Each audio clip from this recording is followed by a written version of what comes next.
Hello everyone and welcome to Merlin's Manor. Today I am reviewing Earth by Inside Up Games. Now, this is a game that plays in about an hour and plays about the same length of time regardless of player counts because there's a lot of simultaneous actions going on. So let's go ahead and first of all talk about the gameplay very briefly. You're going to have one of four actions that you're going to choose when you're the active player. You're either going to do this step where you're going to plant some things into your tableau. You have this one where you're going to get some soil as well as composting some cards for points. And then you're going to activate, of course, powers on each one of these. Green powers for this one, red powers, and rainbow for this one. Here you have the blue power where you are going to be getting these sprout tokens, which are victory points, but you can also spend them for various things throughout the game. And the biggest thing you can use them for in the game is that you can get rid of some of those for more soil. And then over here you have the action to draw cards. And so you're going to choose one of these things, and then everybody else gets to follow your action there. They got a slightly not quite as good ability that they can do, and then they can activate their powers as well. You're going to be building out this tableau, and as you do that, you're going to be able to activate powers in that tableau with these different actions that have those colors by starting from the top, going left to right, and then top to bottom. And so you've got these. You're going to be trying to set things up to be able to get points in so many different ways. It's a very point salad-y type game. So many different ways to score points. And that's the basic gist of the game. When somebody has filled out their 4x4 tableau, that signals the end of the game.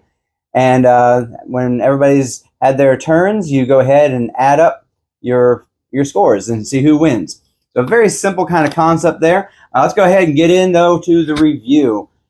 And the first thing I want to talk about is the components and the art. The components are, they're okay. They're decent components. We've got these little wooden pieces here that stack. Some of them stack better than others. You'll have some that don't quite fit properly, and then it's going to lead to kind of a leaning situation sometimes. And then on the top, and you put on top of those these little toppers. Nice little components here. They do get a little bit fiddly when you're trying to get those onto your board. For the Kickstarter version, this is not a tray from Kickstarter. It's not for Earth. This is from Terraforming Mars, Ares Expedition, but I use it for keeping the tokens here. You got these green wooden cubes here. I believe these are cardboard in the retail version. You also have these little soil things here, which are also cardboard in the retail version. And then you got wooden, these little wooden leaf pieces that are going to be your player pieces, also wooden in the retail version. They're decent quality components. The cards have a good solid feel to them. And also the art looks nice. I like the artwork in all of these, even though they're just kind of photographs. I think they look nice. And you got symbology on there that may be a little bit hard to follow at first, but once you get used to it, you can figure out what everything is. Everything's set up kind of very nice. I got this first player or the active player token here. That's going to that's a nice quality looking one there from the Kickstarter. There's a cardboard one for the retail version. It also came all the retail stuff comes in the Kickstarter version, and so I got to take a look at all those different pieces that I would have had otherwise. But nice. These boards, I like the look of them. They've got this kind of natural kind of look to them. So there is a little bit of an issue with them kind of coming a little bit on the warp side, but I haven't had any kind of gameplay issue with that. It's not like your pieces are going to go falling everywhere. And so that's fine to me at least. But art and components are nice. Enjoy the artwork. I do want to talk briefly about some of the upgrades you could get to it. The mats are very nice. I don't have them. A friend of mine does. The neoprene mats are really nice. I really like the artwork on those. It keeps things kind of situated to where you have the grid right there, but it's not necessary. The storage seemed to give a little bit of a lid lift. I don't have the storage either myself. My friend does, and gave a little bit of lid lift, whereas I was able to store everything fine without the special storage just by getting a few little trays. I'm using, again, this Ares Expedition one as well as the Wingspan card tray, and basically a good storage solution for me. It doesn't lead to that lid lift. Anyway, let's go ahead and move on now to the theme. It has a nice theme, but plays more mechanically than thematically. It's not like I'm really feeling like the theme is like coming out in the mechanics of the game. So while it has a nice look to it, it's a lot more of a mechanical type of game than a thematic game. The cards themselves are not as satisfying to me as some other games that I play that are these big tableau type games. I find that most of them are easily forgettable. I have no clue what one card does to another other than just kind of looking at the thing at the time and be like, okay. And so I usually wind up playing cards just by looking at what's going to fit with my engine right now, and I almost completely ignore what the card actually is, other than looking at what goes well with the different goals and all that kind of stuff. There's a few exceptions, like the redwood is kind of cool because you've got this. It's got this really tall kind of growth ability there, where I believe it is you get 8 of them on there and you get 13 points. That one stands out, but most of them are very forgettable. You just kind of move right on. You don't really take that much of a notice of the individual cards and what they are, as in other tableau building games that like Wingspan, you focus really on all these different birds and they kind of stand out to you. You got Terraforming Mars, where each card you kind of learn what they do and you get excited when a certain card comes up. You don't really get that one as much here with this game, and so it falls a little flat on the theme for me. Ease of access, it's relatively simple to learn. You're going to be doing 1 to 4 different actions, which are all printed on your board. The symbology can be a bit much to begin with, but you have a player aid built right into the board down here, and so you can see what all these different symbols mean by looking at that. And so it really kind of eases you in that way as well. Like I said, it's a very simple game that doesn't take a lot to learn. You got everything printed right there for you, what they do. On your cards, you've got lots of different symbols that once you learn them, you know what you're going for. But mainly you're looking at the symbols anyway, you're matching them up to an objective or something. Something else that's really nice that they go ahead and do, if you're going for an objective like colors in cards, they're going to make them italicized. I don't know if you can see that on there, but it's italicized if it's a color. And you got one thing that's like underlined. You got another thing that's bolded. And so you don't just have to kind of just look for that and kind of interpret for yourself sometimes. I mean, colors are easy enough, but some of them you might not be sure about. Well, they go ahead and write there in bold, underline, or italicized. And it says right on the card for the goal, these things are going to be italicized, or these things are going to be bolded. And so that's a very nice kind of way that they help you to realize what goes for different goals and those types of things. And so I like that as well. Very easy to get into and learn, and it takes about an hour or so to play, hour and a half to, and so it's very easy to get into this game and enjoy it.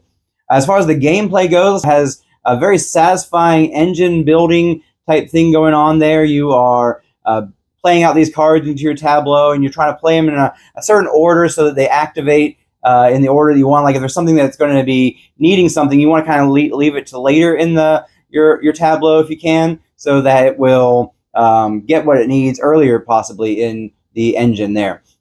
It's not the biggest deal if you get those out of order, because you're going to start accumulating things, and you can have other ways of making sure you have what you need to be able to take those actions. Plus, if you can't take an action, it's not the biggest deal in the world if you have to skip it. Sometimes you actually do want to skip it because you want the thing that you would be spending instead. So you got this nice little engine building here, a unique way of building out your tableau there.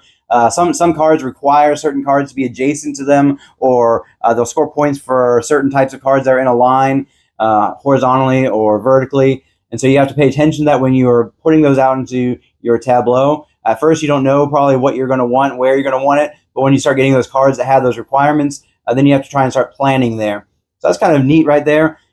And you have this follow mechanic, which I really like, because you've got the idea that you're involved in everybody's turn. They're doing the main action, but then you're following with your own action. So there's no downtime. There's no waiting for others to take their turns, and finally it rolls around to your time. You're actively involved on every turn. So that's really cool. I enjoy follow mechanics in games for that very reason. You also have this kind of point salad scoring that works very well. You got so many different things that you can focus on. One game you may focus on getting a lot of the growth up on your board and getting lots of points that way. As well, you're always going to be focused on getting cards into your tableau that not only give you abilities but give you points.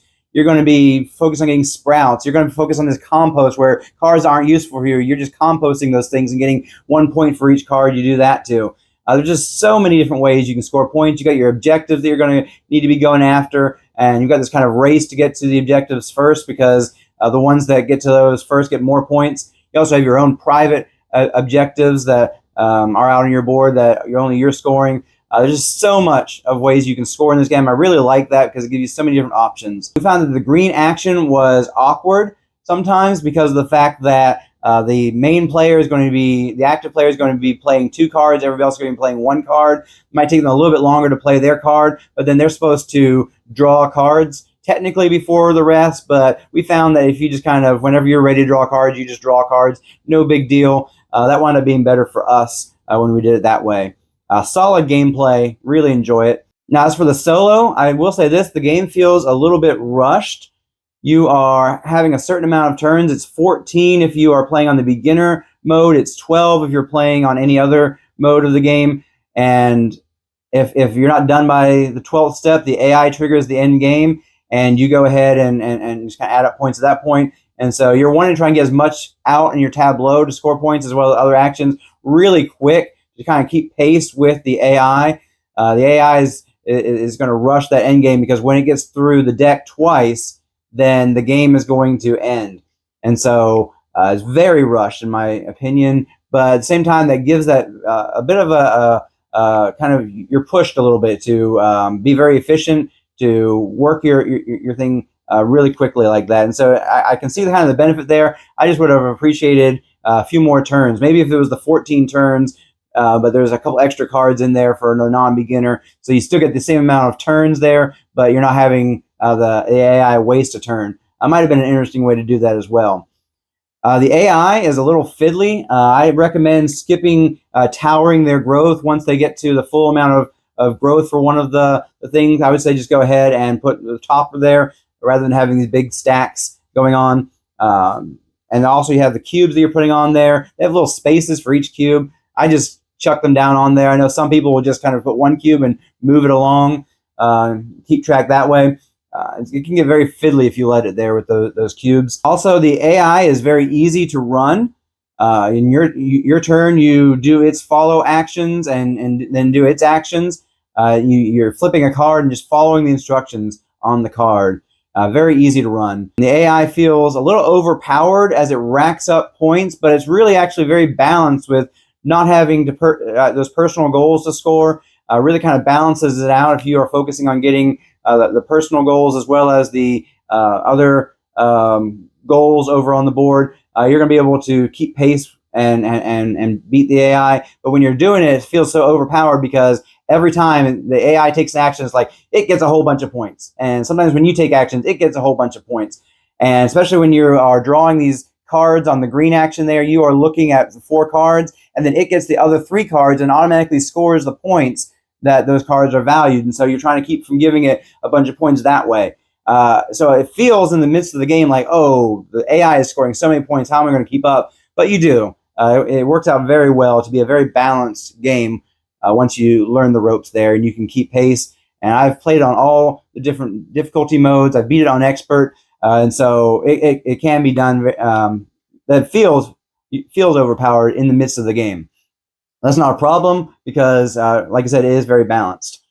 The replayability feels like it has great replayability, specifically in the multiplayer version, because there's just so many different cards, so many different ways to score points, so many different things you can focus on in one game over another.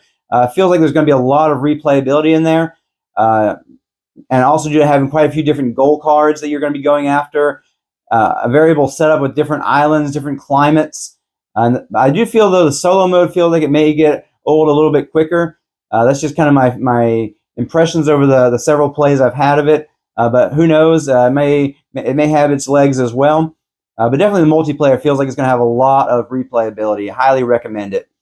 Final thoughts. I give this game an 8.5 out of 10. It's not going to be my favorite tableau builder, but it is a solid game with some nice artwork, which plays consistently in a little over an hour. It has its own place in the tableau building games. It does stand out with its own kind of style where you're building out this tableau. You're going to be activating these cards in their order and with the different colored powers there.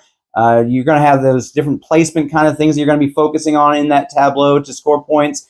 Definitely has its own feel to it. And so I can highly recommend this game if you enjoy engine building games, if you enjoy tableau building games. It's going to have its own place in your collection, I believe. And so 8.5 out of 10 is a very solid score, and I can recommend this game. I hope you've enjoyed this video. I hope it's given you something to think about with Earth. Check out some of my other videos, and I'll catch you in the next one.